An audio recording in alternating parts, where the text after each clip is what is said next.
Muy buenas tardes con todos. Reciban un cordial saludo por parte de Academia Debate y Sociedad en esta segunda promoción del curso Protección Integral de la Niñez y Adolescencia, avalado en 32 horas por la Secretaría Técnica de Cualificaciones Profesionales del Ministerio de Trabajo. Bienvenidos a esta capacitación que tiene como objetivo fomentar una formación continua en estudiantes y profesionales en nuestro país. En este día contamos con el abogado Marcelo Robalino, quien impartirá la clase de Derecho de Familia en el contexto de la protección integral de la niñez y adolescencia. Quiero referirme a nuestro invitado, abogado Marcelo Robalino Recalde, especialista en Derecho Procesal y Litigio, formación académica, abogado por la Pontificia Universidad Católica del Ecuador, máster en Derecho Procesal por la Universidad de Espíritu Santo. Experiencia profesional. Abogado litigante con una sólida trayectoria en el manejo de procesos complejos, diseño de estrategias legales, litigación oral en áreas de derecho penal y derecho civil. Experiencia en la redacción de artículos jurídicos para la revista de Derecho del Ecuador. Experiencia en redacción de artículos jurídicos. Docente y capacitador en diversas instituciones, compartiendo su conocimiento y experiencia en derecho procesal. Les recuerdo que esta clase está siendo grabada para poderles enviar al soporte a ustedes mismos en caso de requerirlo para sus estudios. Quedan abiertos para... Eso es todo. Ahora disfruten al máximo. Doctor Robalino tiene la palabra y puede comenzar con su clase. Muchas gracias, Fabio. Muchas gracias, Luis, también. Bueno, un saludo para todos los que están aquí presentes. Eh, bueno, pues quisiera que vayamos comenzando, vamos un poco contextualizando el tema de hoy. Ya a lo largo de esta semana han podido ustedes ver el tema de la protección de la niñez y adolescencia desde diversas áreas, desde el tema constitucional, penal. El día de ayer también estuvo el doctor Simbaña con su experiencia como juez en el ámbito de la protección de derechos. Y bueno, yo quiero hablarles en el tema procesal. El tema procesal vamos a enfocarlo principalmente a la protección y a la materia de la niñez y adolescencia. No vamos a enfocarlo en familia como tal, sino únicamente en niñez y adolescencia. Entonces, bueno, si he preparado una presentación, me permiten compartir. No me permite compartir. No sé si me dan permisos o les paso el documento para que me ayuden. Vuelven a intentar, Marcito, a ver si ya te habilitó. A ver. A ver, dame chance ahí.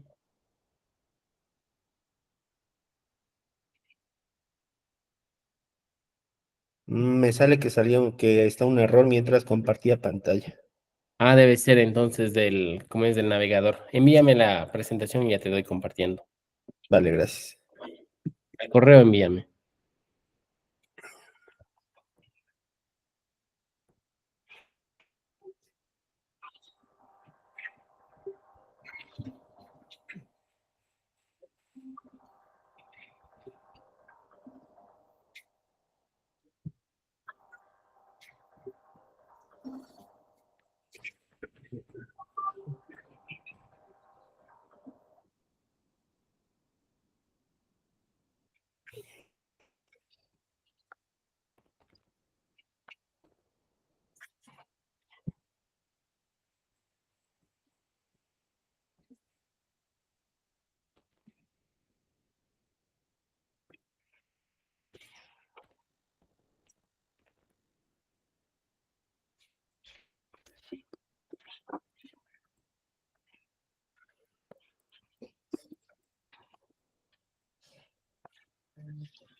Ya está en tu correo, doctor.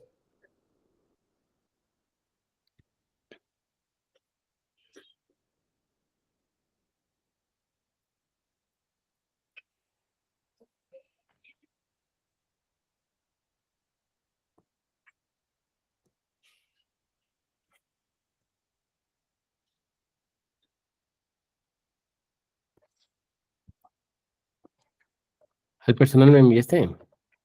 Sí, Luis Alejandro Vázquez.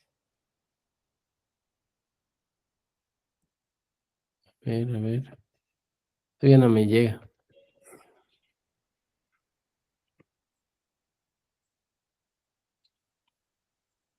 A la B. Luis Vázquez. No, no, no. Dice AB. Luis Vázquez, sí. Ah, ya. Pero no me llega todavía. Ya está enviado. Bueno, vamos comenzando, ¿ya? Bueno, vamos a conversar acerca del derecho procesal, a ver. Eh, el derecho procesal, sí quisiera que vayamos participando, porque bueno, todos aquí hay abogados, estudiantes de derecho, entonces ya creo que todos hemos pasado por las clases básicas de derecho procesal. Podemos decir que el derecho procesal es una norma adjetiva, es decir, es la norma que regula a la norma sustantiva que viene a ser, digamos, el código de niñez y adolescencia sería la norma sustantiva. Entonces, la norma adjetiva viene a ser la que nos dice cómo va a funcionar esta norma sustantiva. Eduardo Couture nos define el derecho procesal como el conjunto de normas que regulan la actividad jurisdiccional del Estado para la aplicación de las leyes de fondo. Bueno, esta definición destaca que esta función principal del derecho procesal como una herramienta del Estado para hacer efectivas las leyes sustantivas a través de los procesos judiciales.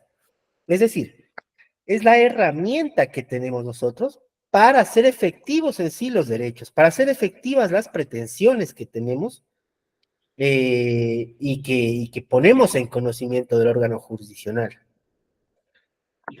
De igual manera, para Giuseppe Chiovenda, otro procesalista de alta talla, nos indica que el derecho procesal es el conjunto de normas que regulan la acción de la jurisdicción.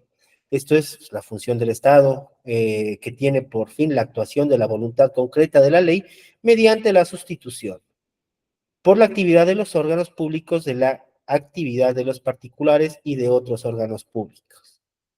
Entonces, aquí, ¿qué nos dice Chiovenda? Él está enfatizando en sí la naturaleza del derecho procesal como un ente regulador de la actividad jurisdiccional del Estado, que busca reemplazar a la acción de los particulares en la resolución de los conflictos por la intervención de órganos públicos, que en este caso jueces y tribunales. Es decir, el derecho procesal es lo que hace funcionar al órgano jurisdiccional. O sea, ya dejamos de lado el que solucionamos entre nosotros de pronto nuestros conflictos, como antes se daba la ley del talión, ojo por ojo, diente por diente. Entró a regular el Estado, y el Estado, para hacer valer este derecho sustantivo, necesita el derecho procesal. Estas definiciones que les he indicado en este momento resaltan principalmente el papel del derecho procesal en la administración de justicia y en la aplicación de las leyes, garantizando así un marco normativo para la resolución pacífica de los conflictos. No sé, doctor, si te llegó el correo. Ya. No.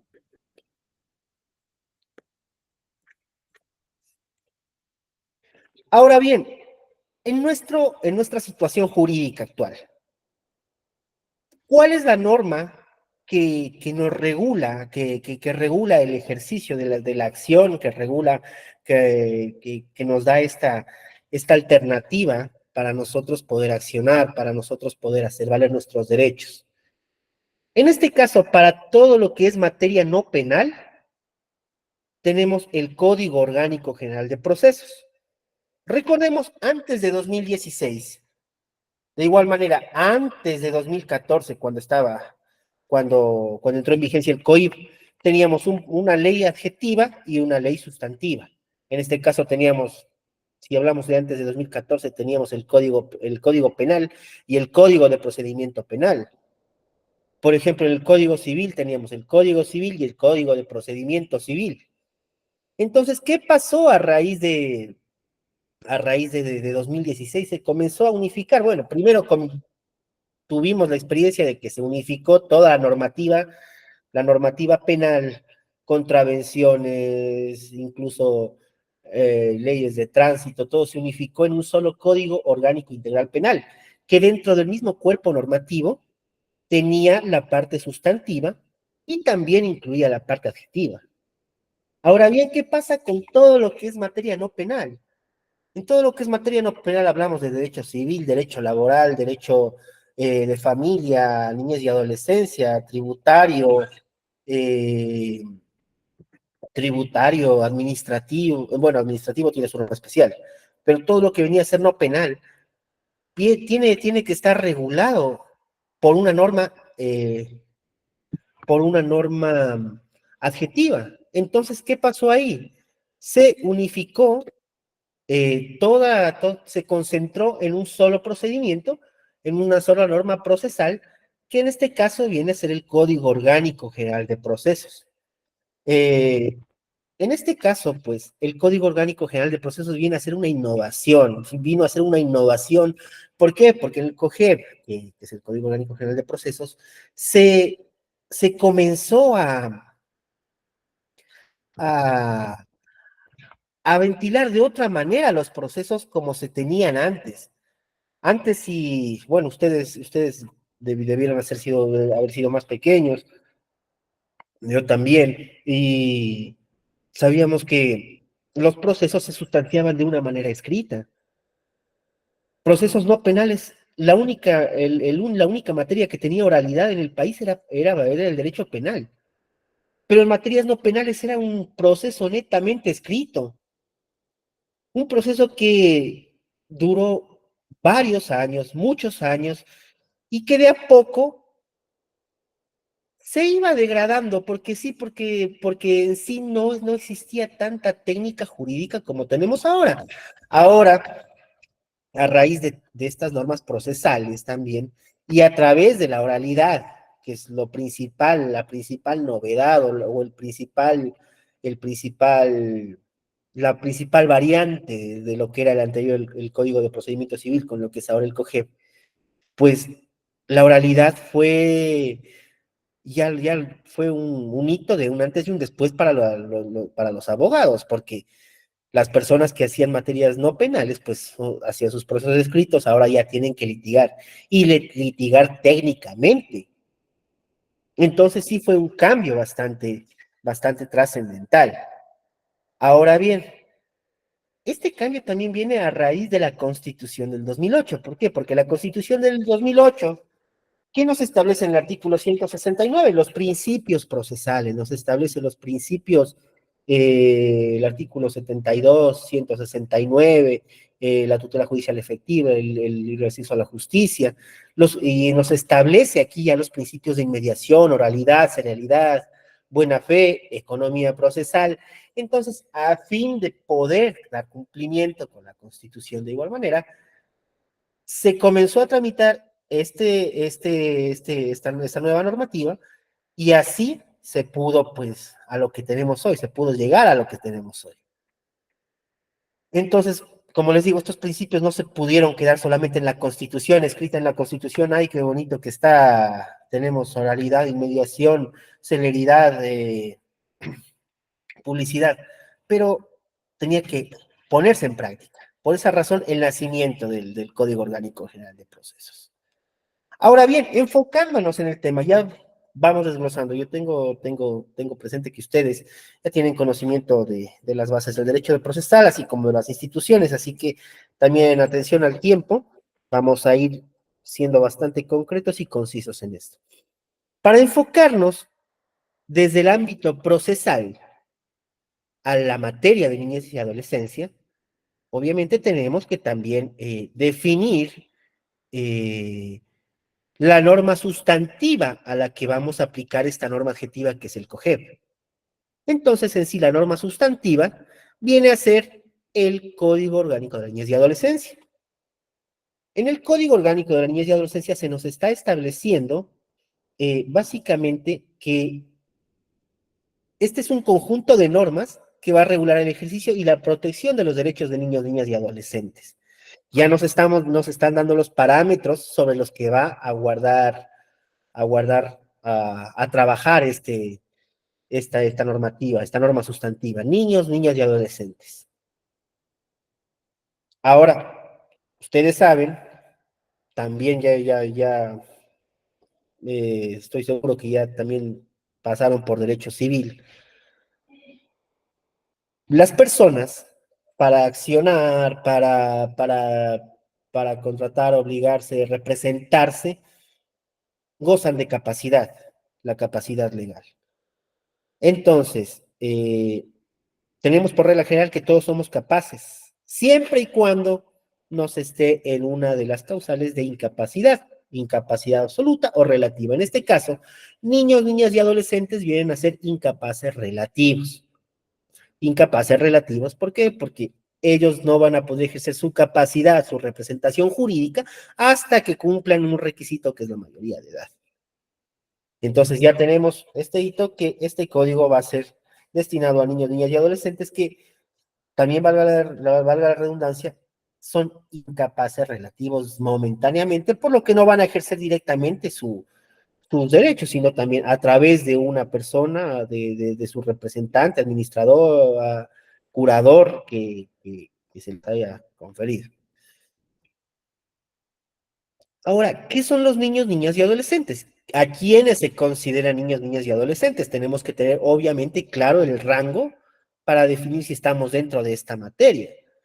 Entonces, de igual manera, en el Código Orgánico de la Niñez y Adolescencia se nos está estableciendo eh, definiciones, deberes, derechos, garantías de niñas, niños y adolescentes. Y de igual manera, en el artículo 4 de este código, se nos establece que un niño o niña es todo ser humano que no ha cumplido 12 años y el adolescente todo ser humano entre 12 y 18 años. Tenemos ya rangos de edad. Niños y adolescentes. Niños hasta los 12 años y adolescentes de los 12 a los 18 años. Teniendo claro esto, ya tenemos claro que son sujetos de derechos, pero son sujetos de derechos que no pueden representarse por sí mismos. Van a ser partes procesales, pero partes procesales que van a tener que comparecer a un eventual proceso representados por una tercera persona, que en este caso, ya les digo, puede ser los padres, puede ser su curador, su tutor, dependiendo del caso concreto. Se consagra de igual manera en el Código Orgánico de la Niñez y Adolescencia principios fundamentales en los que nos vamos a basar, que también eh, vienen a constituir como los derechos o las materias o las causas acerca de las que vamos a, a tomar en cuenta y van a ser materia de, de estos procesos de niñez y adolescencia. Entonces, principios fundamentales, primero tenemos igualdad y no discriminación. Artículo 6 del Código de Niñez y Adolescencia. La corresponsabilidad del Estado, la sociedad y la familia, artículo 8, el interés superior de los niños, artículo 11, 48 en la Constitución. Los niños son prioridad absoluta en la formulación de ejecución de políticas, artículo 2, el ejercicio de los derechos es progresivo. Y aquí vienen otros grupos en los que están divididos estos derechos, derechos de supervivencia, derechos relacionados con el desarrollo, derechos de protección, derechos de participación y derechos de protecciones especiales. Dentro de toda esta norma sustantiva, obviamente existen los procedimientos necesarios para poder ejercitar y regular la tutela de estos derechos. Vamos a comenzar brevemente ahorita a ver un poquito las materias o los asuntos que comúnmente se ven en niñez y adolescencia, para posteriormente al final vamos a concluir brevemente también con un poquito de el tema de adolescentes infractores y medidas de protección. Bueno, ¿qué instituciones nos contempla el Código Orgánico de la Niñez y Adolescencia? Pues podemos hablar patria potestad, niñez y adolescencia, artículos del 104 al 117 del CONA, tenencias del 118 al 22, derecho de visitas o regímenes de visitas del 122 al 125, derechos de alimentos del 126 al 147, derechos de mujer embarazada en alimentos del 148 al 150, derechos de adopción del 151 al 189. Aquí tenemos, y vamos a simplificar también, ciertas causas o ciertos asuntos que son los más comunes en este caso, por ejemplo, patria potestad, tenencia, visitas, alimentos. Ahora bien, ¿qué hacemos para ejercitar estos derechos? Ya tenemos claro que los niñas y adolescentes, por ser incapaces relativos, no van a poder representarse eventualmente en un proceso judicial. Obviamente hay sus excepciones que también nos establece que a partir de los 16 años sí pueden comparecer directamente los adolescentes a reclamar también sus derechos. En este caso, digamos, derechos de alimentos o a presentar algún tipo de incidente. Sí pueden comparecer sin la necesidad de su representante, tutor o curador. Pero antes de eso, sí tenemos, al considerarse incapaces relativos, no pueden comparecer por sus propios medios. En este caso, hemos determinado que los niños, niñas y adolescentes son sujetos de derecho. Son sujetos de derecho que a pesar de ser incapaces relativos, ellos a través de una persona, o en el caso de que tengan 16 años o más, ya pueden ejercitar por sí mismos sus derechos, vienen a ser dentro de un eventual proceso judicial sujetos procesales. ¿Cuáles son los sujetos procesales en este caso? El Código Orgánico General de Procesos nos establece principalmente tres. En la doctrina podemos encontrar otro tipo también de sujetos procesales, pero vamos a regirnos al Código Orgánico General de Procesos nada más esta vez. En este caso, la parte actora, quien es el que tiene la pretensión, el que propone sus pretensiones ante un órgano jurisdiccional, en este caso el actor o demandante, es el que inicia un proceso y formula una pretensión. El demandado es contra quien se dirige esa pretensión del actor. En este caso, hipotéticamente, un juicio de alimentos. Un juicio de alimentos, el actor vendría a ser el menor de edad, representado por el progenitor. El alimentante vendría a ser el demandado en este caso. Y también puede existir eventualmente en los procesos judiciales terceros. Son aquellos que sin tener o ser parte del proceso, pueden verse afectados por el resultado del mismo o tienen un interés legítimo en él y pueden intervenir en un proceso de diversas formas como terceros coadyuvantes. En este caso no nos compete hablar, terceros excluyentes también no nos competiría en este caso. Terceros independientes podrían existir en determinados casos terceros independientes, que son aquellos que formulan una pretensión autónoma respecto del objeto del proceso principal.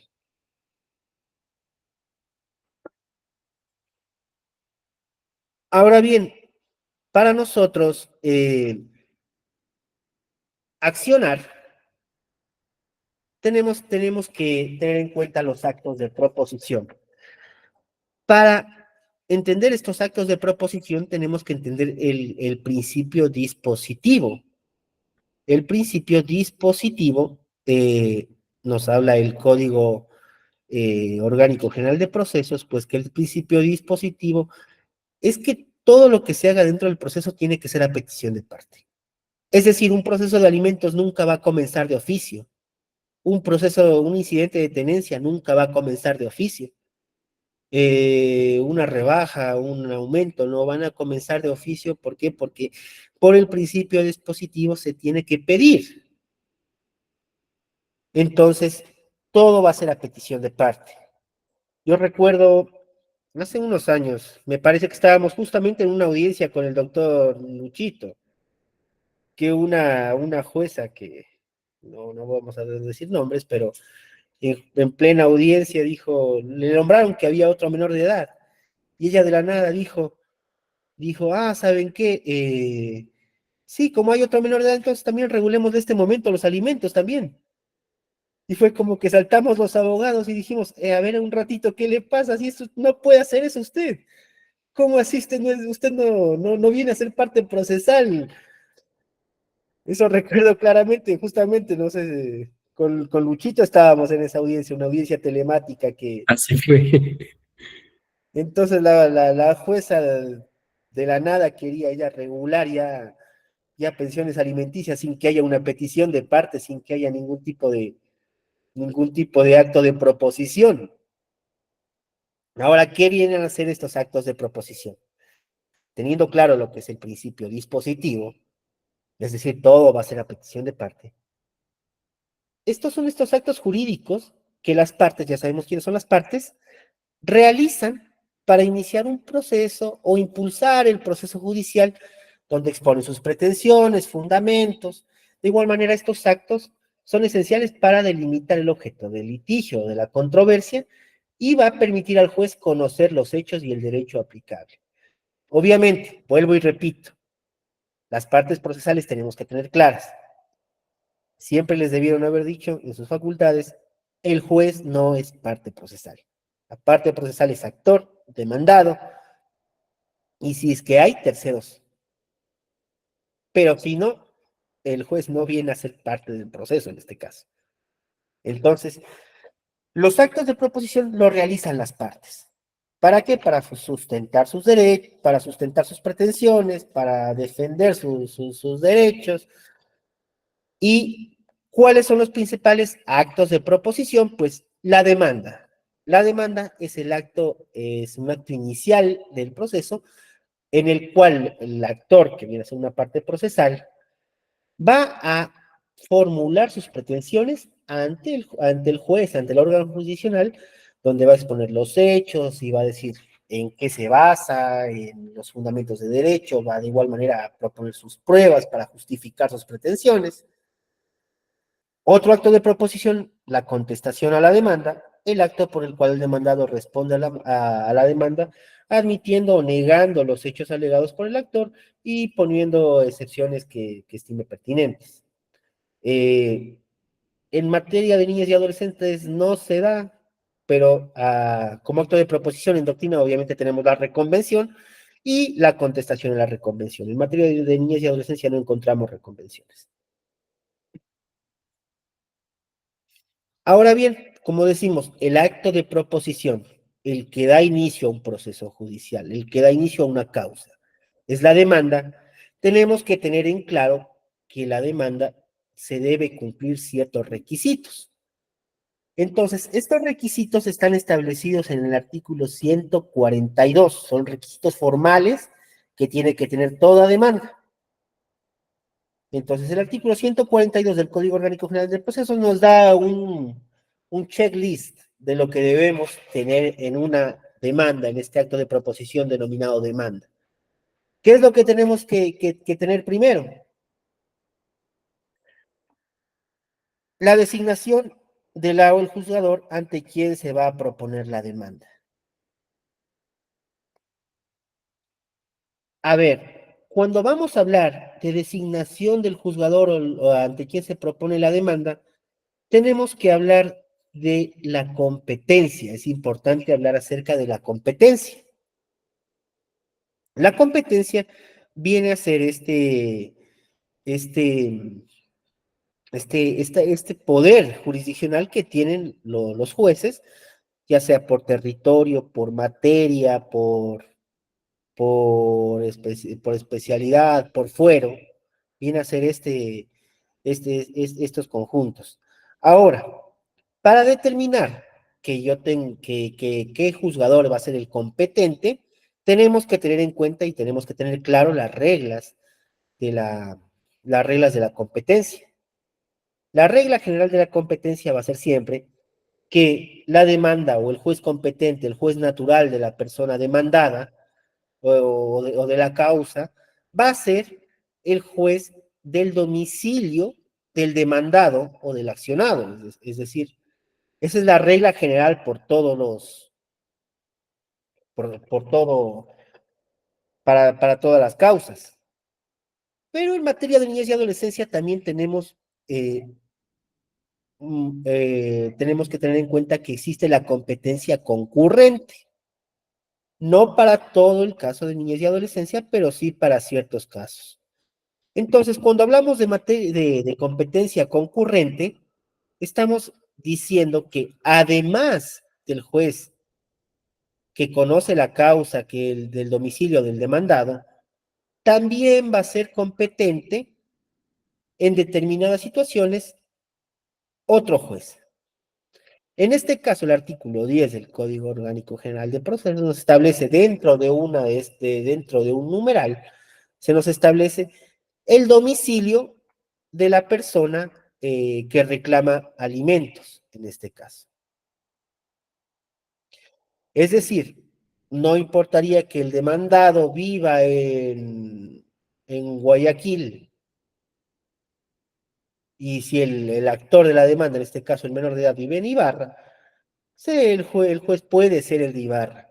Obviamente que no es, como les digo, es competencia concurrente, es decir, además de, no es excluyente como que es únicamente, sino que es además de. Es decir, podríamos seguir el juicio o poner el proceso judicial en Guayaquil o aquí en Ibarra. Es el artículo 10, numeral 10. Pero ojo, solamente es clara la ley, nos dice, del domicilio de la persona titular del derecho en las demandas sobre reclamación de alimentos o de filiación. Es decir, alimentos o filiación. ¿La patria potestad estará dentro de esto? No. ¿Estará otro tipo de proceso dentro de esto? No. Entonces sí tenemos que tener claro, alimentos y filiación. A ver, continuamos. Entonces, a ver, ahorita sí quisiera que participemos, también vamos haciendo un poquito más dinámica esta capacitación. A ver, les voy a poner un caso y díganme ante qué juzgador propondrían la demanda. Juanito vive en el estado de Miami. Vive en el estado de Florida, en la ciudad de Miami, en Estados Unidos.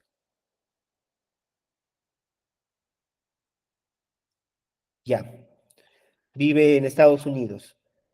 Su padre vive en la ciudad de Otavalo. Teniendo en cuenta las reglas de la competencia, ¿ante quién debe proponer la demanda de alimentos Juanito? Tomando en cuenta que vive en el extranjero.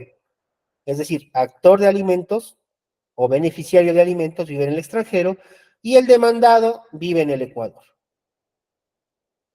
A ver, alguna persona que tenga la respuesta ahí.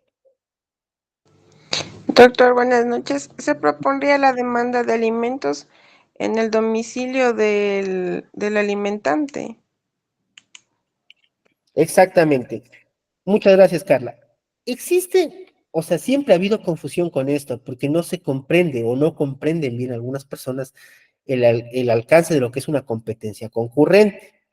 Entonces, ¿qué es decir? Además de, sino que piensan que es exclusivamente. Entonces, se han hecho mucho, a veces se hacen líos por estas cuestiones y dicen, no, pero es que vivo en el exterior, ¿dónde voy a poner? Voy a poner en la embajada.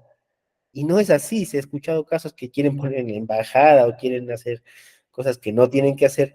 ¿Cuándo pueden, qué sé yo, con una procuración judicial, poner la demanda en el domicilio de la parte actora, de la parte demandada, perdón?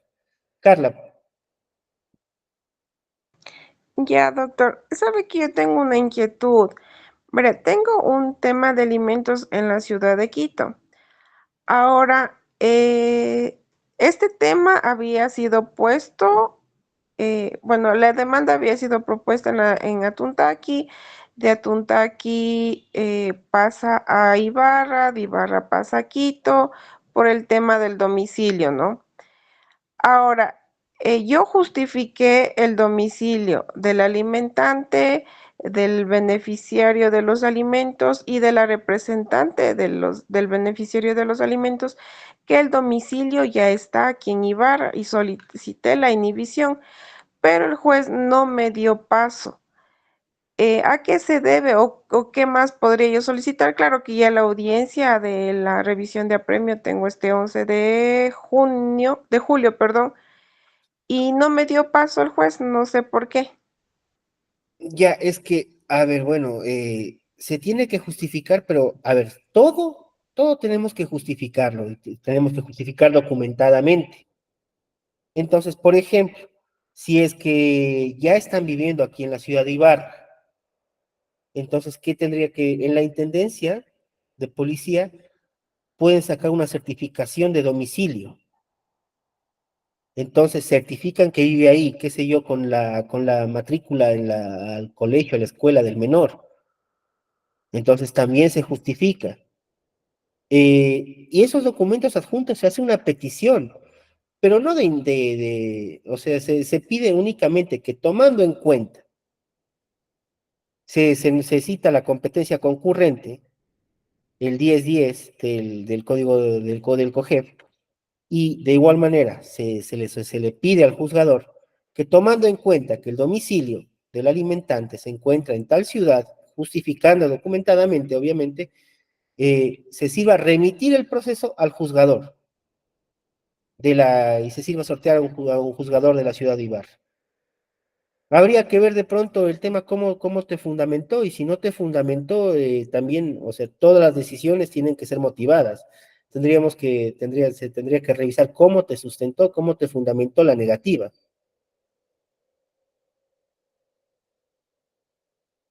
Contrato de trabajo, contrato de arrendamiento, pero del alimentante o del beneficiario. Del alimentante, doctor. Yo justifiqué con el contrato de trabajo, igual el mecanizado del IES, justifiqué que la empresa está aquí en la ciudad de Ibarra, justifiqué con el certificado de estudios de la menor, que es la beneficiaria de los alimentos, y justifiqué con el contrato de trabajo, igual del alimentante, y no me dio paso. O sea, por eso no sé, ¿Y según, no sé. cómo te fundamentó? Em, Supuestamente que la representante de la beneficiaria no estaba de acuerdo, la madre de la menor, que ella no estaba de acuerdo y en razón de que ella rechazaba que se cambie la competencia, no me podía dar paso. Puedes apelar esa decisión, sí te van a dar paso. Ya, doctor, porque como le había mencionado, tengo la audiencia el 11 de julio. Y si usted me dice que yo puedo apelar a esa decisión, entonces yo enviaría un escrito nuevamente apelando a esa decisión. Pero ¿cómo más le justifico? Ya te digo, un certificado de domicilio de la intendencia de policía se hace. Porque el contrato de trabajo muchas veces no es suficiente porque pueden hacer, el trabajo no implica una residencia. Entonces, con este certificado de residencia que da la intendencia de policía o dependiendo en qué sector viva la tenencia política, ahí se justifica bien el domicilio. Cualquier cosa Ya, ya, doctor, gracias. Certificado de domicilio de la intendencia, ¿no? de la intendencia dependiendo del sector, del teniente político también. Si es rural, Urbano es. ya de intendencia sería. Bueno, seguimos con este acto de proposición de la demanda. Ya vimos un poquito reglas de la competencia. También lo que les había comentado de qué pasa cuando el beneficiario está en el extranjero y el alimentante está en el Ecuador. También hay criterios no vinculantes, obviamente, pero absoluciones de consulta de la Corte Nacional, que podemos encontrarlo ahí. Es el oficio FJA PCPA 043 del 2021. Se puede encontrar y hay una mejor sustentación. Ahora bien, continuamos con los requisitos específicos. Nombres y apellidos generales de ley tenemos que tenerlos siempre. Número de RUG, en este caso para alimentos, no va a aplicar. Nombres completos del demandado y dónde debe citarse, sí tenemos que ponerlo correctamente. La narración de los hechos detallados y pormenorizados que sirven de fundamento también se tiene que poner. Mi recomendación siempre va a ser, sigamos estrictamente la norma procesal. Muchas veces mandan a completar demandas, mandan a completar, mandan a completar y a veces inadmiten, porque no se sigue a rajatabla estas normas del Código Orgánico General de Procesos. Entonces, si ustedes quieren que no les archiven, que no les manden a completar, sigámosle así. Y yo les voy a decir una cosa, por ejemplo, para alimentos y sus incidentes, existen formularios que muchos de los abogados únicamente llenan el formulario a mano y piensan que con eso es suficiente. Y de hecho no es suficiente. No está adecuadamente porque no se puede expresar con claridad algunas de estas situaciones, de algunos de estos requisitos. Y en algunos casos puede ser incluso apelable estas cuestiones. Entonces yo sí les recomiendo, sigan, así van a llenar el formulario, llénenlo, pero aparte hagan su acto de proposición bien hecho. Entonces seguimos con los fundamentos de derecho. Obviamente tenemos que fundamentar, dependiendo de la causa que vayamos a litigar, el anuncio de medios de prueba que se ofrece para acreditar los hechos y que se acompañarán de nóminas de testigos con indicación de los hechos sobre los cuales declaran específicamente los objetos sobre los que les dan las licencias. A ver, este, este numeral es creo que el más importante de todos. Las pretensiones que ponemos, ya sea en la demanda o en la contestación a la demanda, en la demanda pues serían mis pretensiones, digamos en un juicio de alimento que se regule una pensión alimenticia en favor de tal menor, tomando en cuenta los ingresos, ya. Y en la contestación a la demanda la pretensión sería de que se rechace o de que no se ponga tomando en cuenta tales cosas, pues ustedes van a hacerlo con la prueba. ¿Qué pasa con la prueba? Que muchas veces la prueba es mal anunciada, no es correctamente anunciada, a veces no se anuncia la prueba que se debe dar para cada caso, y por esta situación, las pretensiones, el juez no les puede aceptar las pretensiones porque no tiene un sustento con qué darles esa pretensión. En este caso, pues, a ver, tenemos que tomar en cuenta que la prueba, el objetivo principal es llevar al juzgador al convencimiento de este acto de proposición de los hechos, de las circunstancias y de que esa pretensión que yo tengo es adecuada, es correcta y tiene que dármela. Ahora, esta prueba tiene que ser útil, tiene que ser pertinente y tiene que ser conducente. Cuando hablamos de una prueba conducente, es que la actitud propia de la prueba, es decir, el sentido de la prueba, sea para demostrar el hecho que se alega en cada caso. De igual manera, esto tiene que referirse de manera directa o indirecta a los hechos o circunstancias que están controvertidos. Es decir, no podemos poner una prueba que no tenga nada que ver con el punto del debate. Entonces, sí tenemos que tener cuidado en el anuncio de prueba. ¿A qué le vamos a llevar al juez? ¿Con qué vamos a convencerle al juez de esta situación? Vamos con el ejemplo más básico, en un juicio de alimentos. En un juicio de alimentos, ¿qué se tiene que probar? ¿Qué es lo que deben probar ustedes? A ver, vamos con intervenciones. ¿Qué es lo que tienen que justificar? ¿Qué parámetros van a justificar en un juicio de alimentos?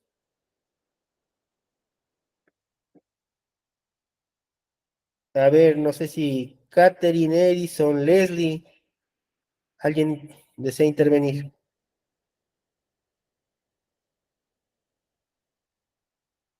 Cari. Doctor, buenas noches. Para el juicio de alimentos tendríamos que justificar y hacer reconocer al juez la paternidad, el- la afiliación, en este caso sería los ingresos, eso principalmente, y el domicilio del alimentante tal vez. Ya, muchas gracias. Efectivamente, ¿qué es lo primero que vamos a justificar? La relación parento-filial. En este caso, ¿con qué justificarían una relación parentofilial? Con un certificado de nacimiento, con una partida de nacimiento. ¿Qué más vamos a justificar? Qué dice la norma sustantiva acerca del derecho de alimentos? Que se va a dar al ton de los ingresos del alimentante. ¿Cómo justificamos ingresos? A ver, vamos con Carla. Ya, doctor, los ingresos se puede justificar con la negativa al Instituto Ecuatoriano de Seguridad Social si es que tiene alguna relación de dependencia con alguna empresa o en el sector público. También se justificaría los ingresos con la negativa al servicio de rentas internas en caso de que tenga algún negocio.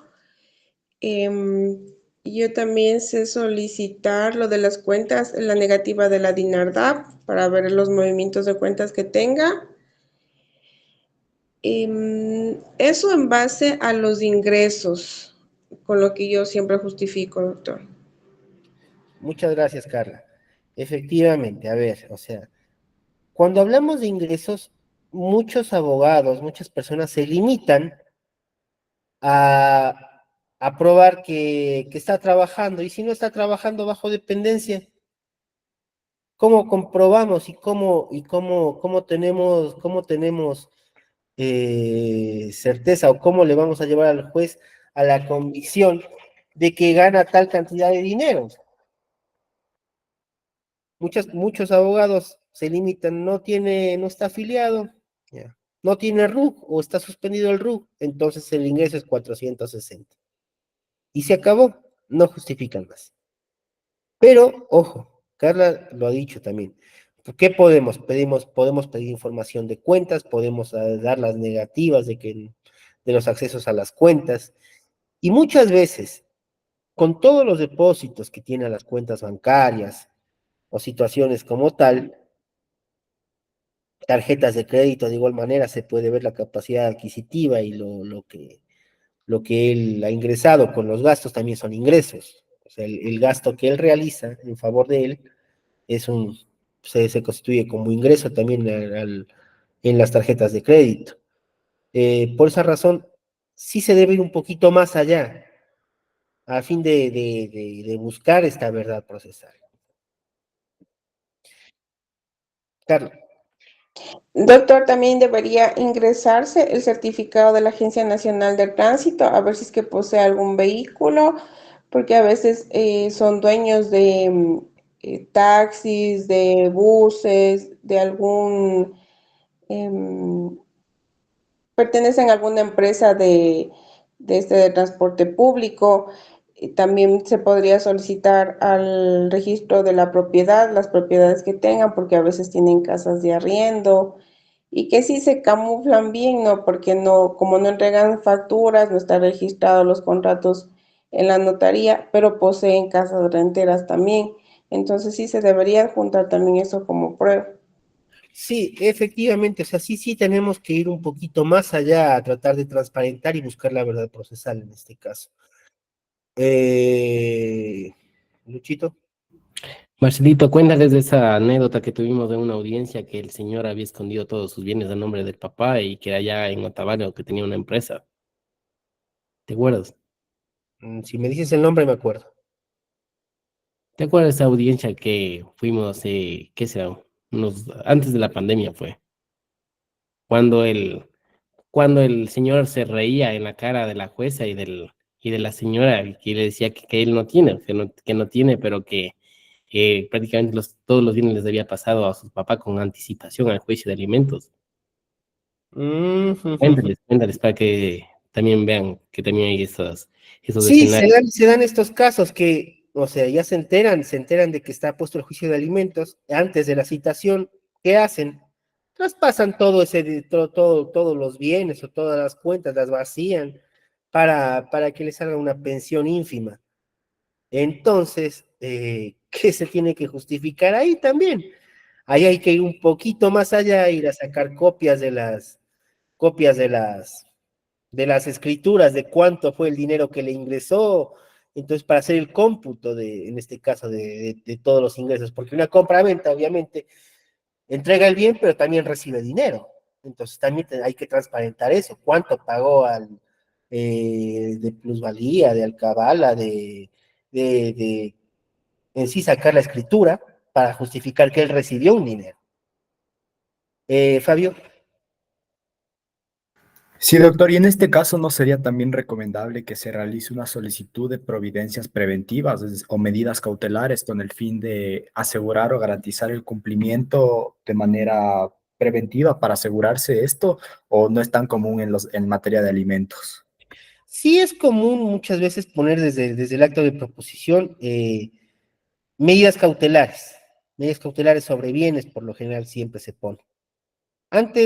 Anteriormente, se ponía, ayer justamente estaba, le planteaba eso al doctor Alexis, que antes se ponía de entrada, le ponían prohibición de salida del país y quedaban jodidos.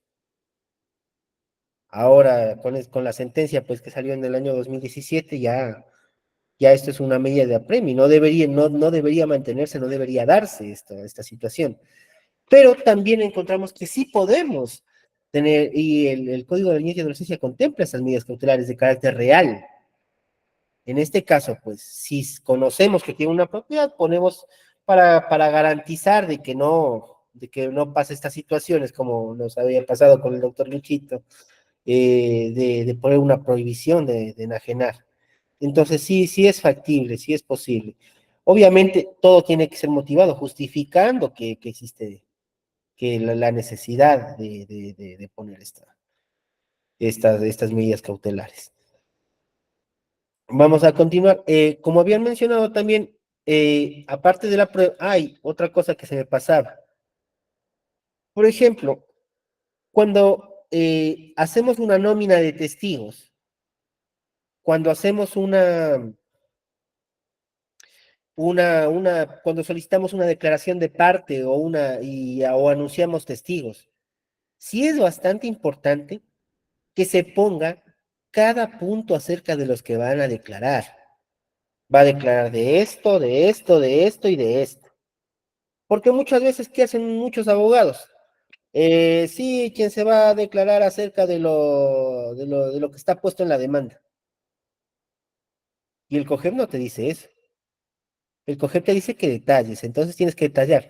Si hay otro abogado que conozca materia procesal, te va a impugnar esas pruebas, te va a dejar sin testigos, por el simple hecho de no haber anunciado oportunamente los hechos acerca de los que va a declarar tu testigo. Entonces sí tenemos que tener en cuenta y tenemos que realizar correctamente el acto de proposición. Por eso les digo, no se conformen con esos formularios. A lo menos en niñez y adolescencia, nunca se conformen con esos formularios que hasta el formulario es impugnable. Y la pretensión clara que se exige también, la cuantía del proceso. Recordemos que la cuantía vamos a calcularla de conformidad con el artículo 144 del Código Orgánico General de Procesos y la especificación del procedimiento. En materia de niñez y adolescencia, el procedimiento siempre va a ser procedimiento sumario. Aunque hay unos dos casitos que sí podrían, digamos, que algún rato podrían tener que ver con niñez y adolescencia, pero no se tramitan por sumario, como es una impugnación de paternidad o una investigación de paternidad. Eso se tramita por procedimiento ordinario, entonces sí tenemos que tener presente acerca de el procedimiento, de limitarlo bien. Y los demás requisitos que las leyes en materia determinen para cada caso. Por ejemplo, en un divorcio, sabemos que en un divorcio también se va a tratar la situación legal de los menores. Un requisito especial para este caso es nombrar o designar un curador para los menores. ¿Qué hace el curador especial? En este caso es solamente para la audiencia, para representar los intereses de los menores. Vamos continuando. De igual manera, en el mismo sentido, el otro acto de proposición es la contestación a la demanda. La contestación a la demanda sí tenemos que tener claro que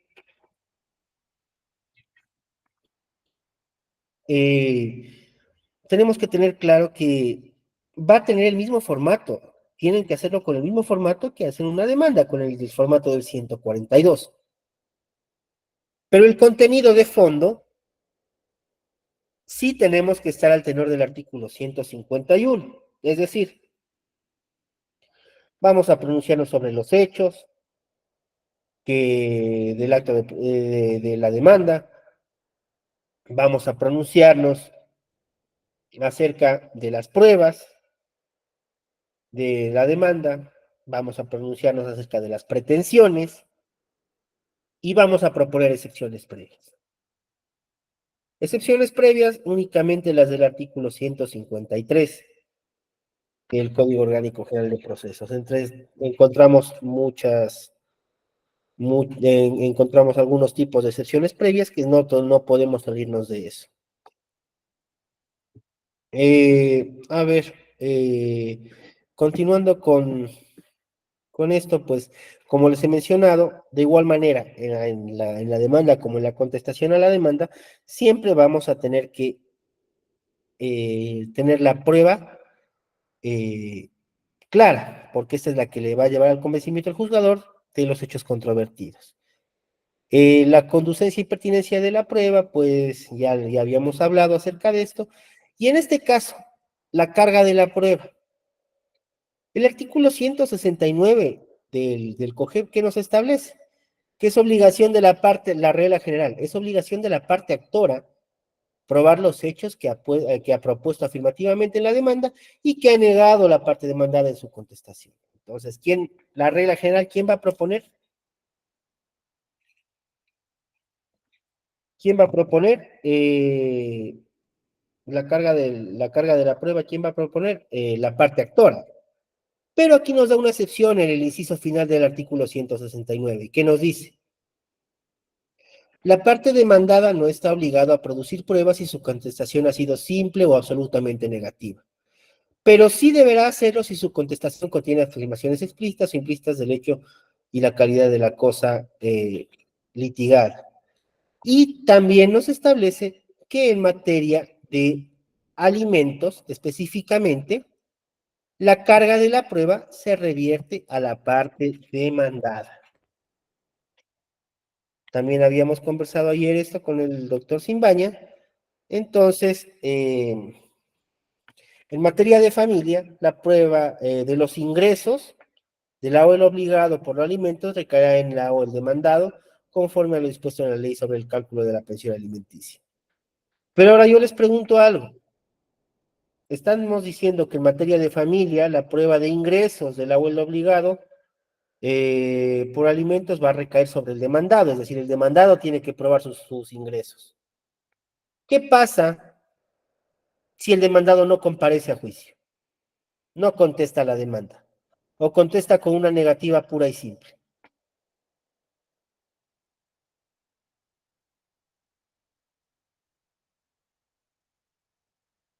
No anunció ningún tipo de prueba, a pesar de que la carga de la prueba le recae a él.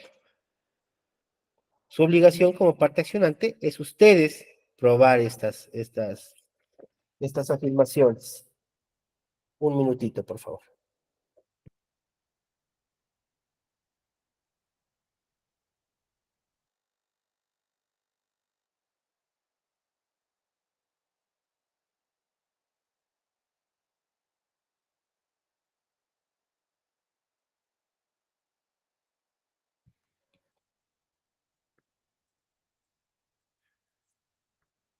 Ahora vamos a hablar acerca del sistema.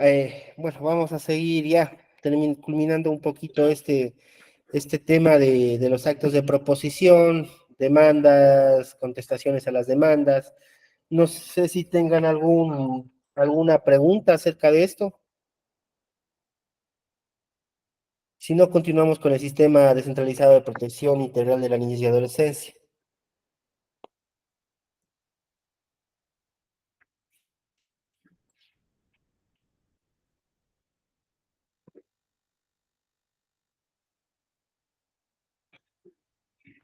No sé si me pueden ayudar pasando la diapositiva, doctor.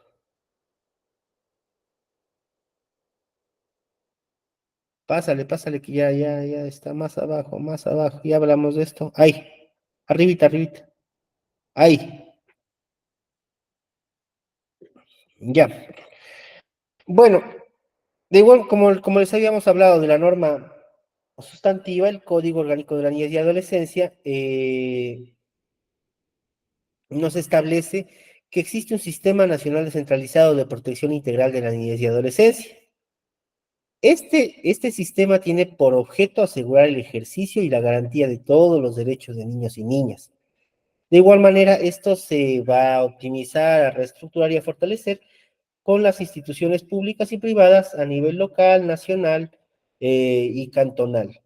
Vamos a encontrar que para proteger a la niñez y adolescencia, el Estado creó varias instituciones, creó varias instancias de carácter judicial y administrativo. Entonces, este nivel va a tener ciertos niveles de organismos. En el artículo 192 del CONA van a poder encontrarlo. Primero vamos a tener el Consejo Nacional de Niñez y Adolescencia, cuya regulación está del artículo 194 a 198, Secretaría Ejecutiva del Consejo Nacional, los consejos cantonales de la niñez y adolescencia y consejos de protección de derechos. Y consejos consultivos de niños, niñas y adolescentes. A ver, en este caso, pues para proteger asuntos de niñez y adolescencia, también se han creado estos organismos. El más claro y el que lo tenemos todos los días, el que lo tenemos en cada cantón, las juntas cantonales o los consejos cantonales de protección de derechos, los cuales están facultados para varias cosas, como otorgar medidas de protección en estos casos. Estos organismos de protección de defensa y exigibilidad de derechos los encontramos en el artículo 192. Entonces, todos estos organismos que hemos hablado, la Administración de Justicia de la Niñez y Adolescencia, que estamos hablando de unidades judiciales de niñez y adolescencia, a nivel judicial, juntas cantonales de protección de derechos, a nivel administrativo, las defensorías comunitarias, la Policía Especializada de Niños, Niñas y Adolescentes, INAPEN, la Defensoría del Pueblo. De igual manera, tenemos que tener en cuenta que también están facultados para la protección de derechos de niños, niñas y adolescentes las juntas parroquiales, también pueden otorgar en este caso medidas de protección de carácter administrativas en favor de niños, niñas y adolescentes. Encontramos que tenemos este sistema de protección de la niñez y adolescencia. Finalmente vamos a hablar acerca de la responsabilidad de los adolescentes infractores. Tenemos todo un libro en el Código Orgánico de la Niñez y Adolescencia, en que los adolescentes son sujetos de derechos, se les reconoce sus responsabilidades cuando quieran los derechos de otros. Pero esto no implica que sean tratados igual que los adultos, o sea, no son inimputables por ser menores de edad o por ser adolescentes, sino que reciben otro tipo de tratamiento, otro tipo de regulación en este caso. Encontramos que ellos van a pasar por un proceso judicial, por un proceso en fiscalía y también por un proceso judicial, y van, obviamente, así como las personas adultas, van a tener principios, derechos y garantías en su juzgamiento. También se les puede impedir medidas cautelares. Asimismo, el juzgamiento de los infractores, los sujetos procesales y las etapas del procedimiento vamos a encontrarlas en el artículo 334 al 318 de ahí del Código Orgánico de la Niñez y Adolescencia. Como consecuencias de una infracción que sea sancionada, pueden existir medidas socioeducativas y también estas medidas socioeducativas, pues hay algunos tipos de medidas socioeducativas, que lo último es un internamiento en un centro de rehabilitación para adolescentes infractores. Es la más grave que se podría llegar. Ahora, tenemos que tener en cuenta que al igual que con una persona adulta, el tratamiento va a ser el mismo. Va a pasar a una fase de investigación por la fiscalía, una fiscalía especializada para adolescentes infractores. Entonces ahí se va a determinar, va a haber todo el proceso investigativo, se va a determinar si se van a recabar los elementos de convicción y eventualmente se podrá formular cargos. De igual manera, existen procesos de suspensión del procedimiento a prueba, que es que se realiza un determinado acuerdo, en este caso con la fiscalía, y se presenta al juez para que lo acepte. Ahí en estos procedimientos, pues el proceso queda suspenso a prueba, es como una suspensión condicional de la pena, pero aquí el proceso queda suspenso a prueba, es decir, si no cumple alguna de estas, se vuelve y se reinstala el proceso. Pero al final sí son juzgados los adolescentes y no existe, digamos, aquí una pena como tal, o no son llamadas penas, sino son medidas socioeducativas. Y como les indico, la medida socioeducativa más grave o más severa viene a ser el internamiento en un centro de rehabilitación para adolescentes infractores.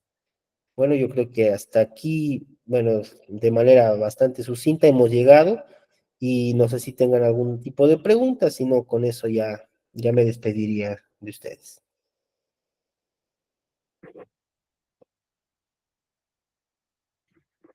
Doctor. Marcelito, yo quisiera que también les profundices un poquito en el tema de los principios procesales que muchas veces incluso los jueces no aplican y también los abogados no conocen cómo hacer aplicar esos principios que son muy efectivos y que incluso conllevan al despacho oportuno de las causas. Asimismo, cuéntales de este otro caso que tuvimos la semana.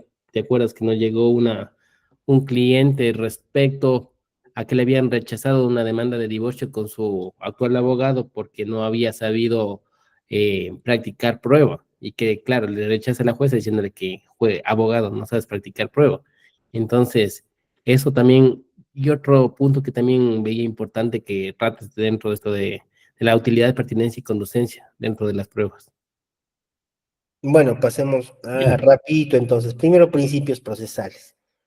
Los principios procesales vamos a encontrarlos comenzando el Código Orgánico General de Procesos. Entonces, encontramos que tenemos siempre principios rectores a los que siempre debemos hacer referencia y siempre se van a basar el juzgador y las partes, son como decir las reglas del juego, son normas de optimización de todas las reglas que encontramos. Encontramos que la dirección del proceso siempre va a ser por el juzgador. Esto también tiene relación con el principio de inmediación. El principio de oralidad también encontramos que es un proceso oral por audiencias. Todos los procesos van a ser sustanciados en instancias, fases y diligencias y se van a desarrollar mediante el sistema oral, salvo los actos que puedan realizarse por escrito o que deben realizarse por escrito. Y aquí, ojo, este artículo 4 del Código Orgánico General de Procesos fue reformado recién el anterior año. Y aquí también ordena o nos dispone que las audiencias podrán realizarse por videoconferencia u otros medios telemáticos. Y el juzgador podrá negar la comparecencia telemática de manera excepcional, únicamente cuando se justifique la imperiosa necesidad de que sea de manera personal. Es decir, si nosotros realizamos un pedido al juzgador de una audiencia telemática, debe concedernos. Y debe concedernos porque dice que de manera excepcional se va a negar esto. Es decir, la regla general es que sí tiene que aceptar. De manera excepcional se va a negar, pero tiene que fundamentar el juzgador por qué le va a negar. ¿Por qué es necesario que usted comparezca personalmente? Entonces, si hace una fundamentación correcta, el juzgador pues le podrá negar. Pero si no, incluso es apelable, o sea, todo esto es apelable porque ahora la regla general, a raíz de la pandemia también fue esto, ahora las audiencias pueden ser telemáticas. El impulso procesal, otro principio, como les había comentado, el impulso procesal pues viene a ser que las partes van a realizar todas las acciones a fin de dar prosecución a la causa. Esto al tenor del principio dispositivo. El principio de inmediación. Siempre las partes procesales van a estar presentes para la evacuación de la prueba y demás actos procesales que sean de que sean de una manera fundamental para el proceso. Es decir, no puede haber una diligencia, una audiencia sin una de las partes. No puede haber una diligencia, una audiencia sin el juzgador. Entonces, siempre tenemos que tener en cuenta ese principio de inmediación.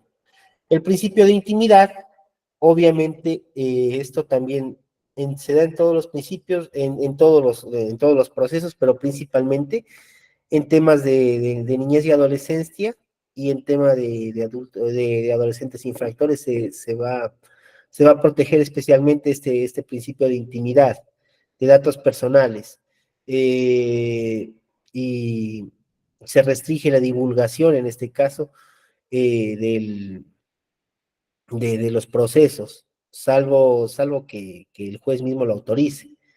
De igual manera, hay principio de transparencia y publicidad en todos los procesos judiciales. Es decir, siempre y cuando no haya norma expresa, va a existir el principio de publicidad. Es decir, las audiencias pueden ser abiertas a todo el público.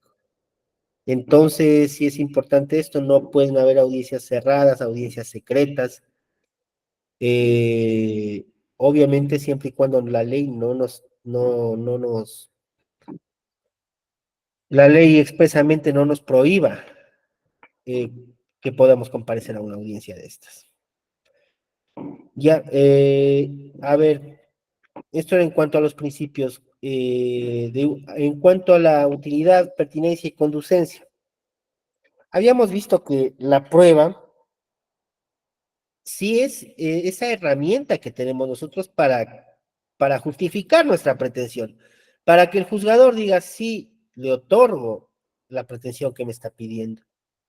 Entonces, por eso es importante analizar primero la institución jurídica que estamos planteando, la institución jurídica que pretendemos se nos reconozca. ¿Para qué? Para que la prueba va acorde a lo que yo tengo que probar.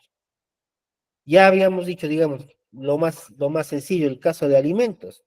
¿Qué vamos a probar? Vínculo parentofilial, vamos a probar ingresos del alimentante, vamos a probar, qué sé yo, si el beneficiario tiene o no discapacidad, para así configurar este derecho. ¿Qué sé yo? En un juicio de patria potestad. En un juicio de patria potestad, de igual manera, ¿qué tenemos que justificar? Vínculo parentofilial. Tenemos que justificar que se está incurriendo en una de las causales de suspensión o pérdida del artículo 106 del CONA. Entonces, si nos dice una ausencia permanente, es una ausencia permanente de uno de los progenitores, es una causa para la suspensión de la patria potestad. A ver, ¿cómo voy a probar yo esa ausencia permanente? Yo que estoy realizando mi acto de proposición, ¿cómo voy a justificar la ausencia permanente? ¿Será con testigos? ¿Será con algún certificado de residencia o un certificado migratorio de que el progenitor, digamos, salió hace 15 años, hace 11 años del país y no ha regresado más? Un certificado migratorio, testimonios, o informes del equipo técnico, informes psicológicos de trabajo social. Entonces tenemos que cubrir todas estas aristas para que la prueba sí sea útil, sea pertinente. ¿Y a qué nos va a llevar esa prueba? ¿A qué nos va a conducir? Entonces va a depender mucho de cada institución jurídica que estemos teniendo en cuenta. O sea, ya les digo, ya depende. O sea, en un incidente de aumento o de rebaja, ¿qué hay que justificar? que la situación o las características que originaron ese derecho de alimentos, es decir, hayan variado. ¿Cómo varían? Si se reguló porque la cantidad de $400, porque yo tenía un sueldo de 800, ¿cómo va a justificar que cambió esa circunstancia?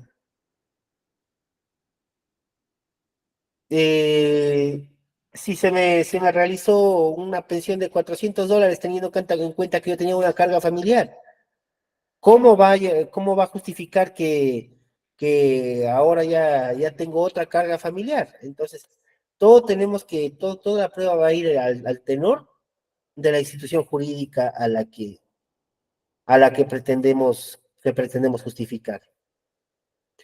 Con eso terminamos la utilidad, pertinencia y conducencia. ¿Algo más teníamos que profundizar, doctor? Que sepan cómo es practicar la prueba tanto documental, testimonial y pericial, porque muchas veces existe una falencia, diríamos, en los abogados de libres de ejercicio, en donde prácticamente no saben cómo practicar ni la prueba documental, peor el tema de los interrogatorios y contrainterrogatorios, y eso es clave dentro del juicio. Obviamente, a ver, vamos a tener en cuenta que justamente como estábamos conversando, con el doctor Luchito nos llegaba un cliente que nos indicaba que ha presentado una demanda de divorcio y ha perdido solito. La otra parte no se presentó, pero perdió solito. ¿Y por qué pierde solito? Porque no pudo practicar prueba. Porque aunque la otra parte, lo que yo les decía, si la otra parte no contesta, no comparece o presenta una negativa pura y simple a los fundamentos de hecho y derecho, ¿a quién le corresponde la carga de prueba? A mí, que estoy realizando mi pretensión, que estoy haciendo mi acto de proposición para que me den esa pretensión. Entonces yo tengo que tener la carga de la prueba, yo tengo que justificar.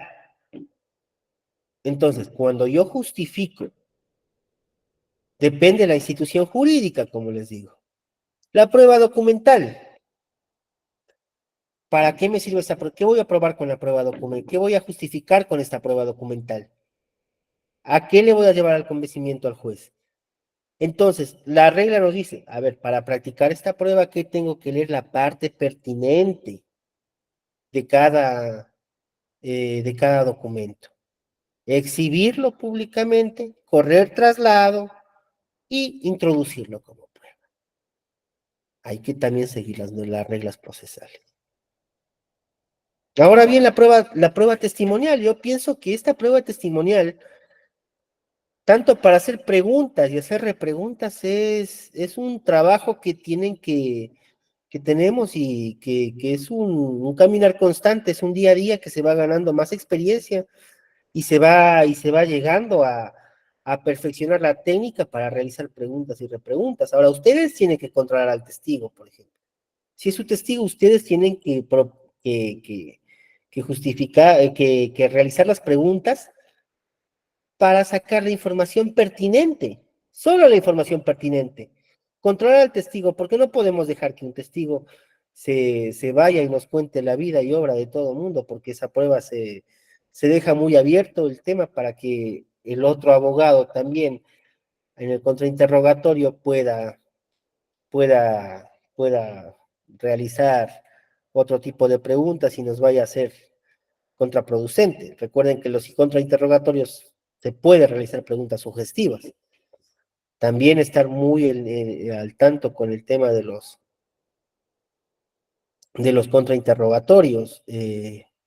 Realizar las preguntas solamente, por ejemplo, para que nadie les objete, tienen que realizar solamente preguntas de lo que dijo el testigo anteriormente.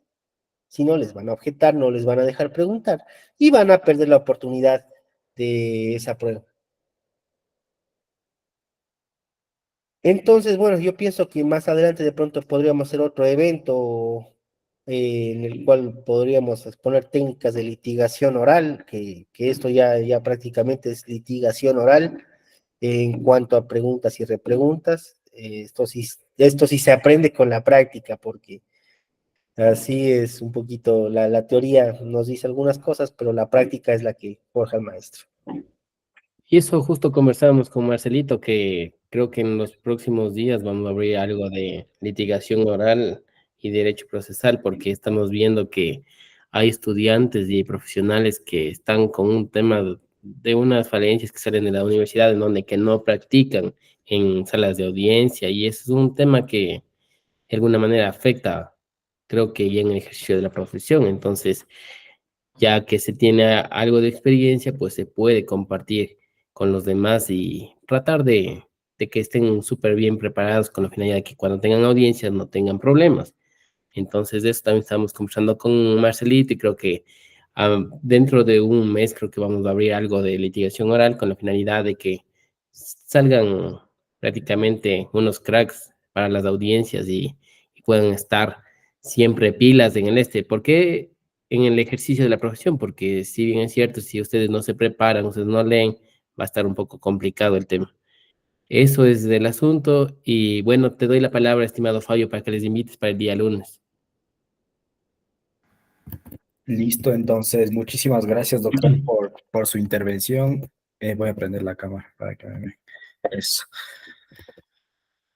Agradecemos al doctor Marcelo Robalino por brindarnos toda esta sesión tan enriquecedora en base al derecho procesal desde la perspectiva también de la niñez y adolescencia. Disfruten al máximo de este fin de semana y queremos recordarles también que este curso terminará y continuará el día lunes con la clase de la magíster María Rosario Espinosa, igual a las 6:30 hasta las 8:30. Eso sería todo. Muchas gracias a todos. Una buena noche, que Buenas pasen noches, súper doctor. bien. Una buena noche. Buenas noches.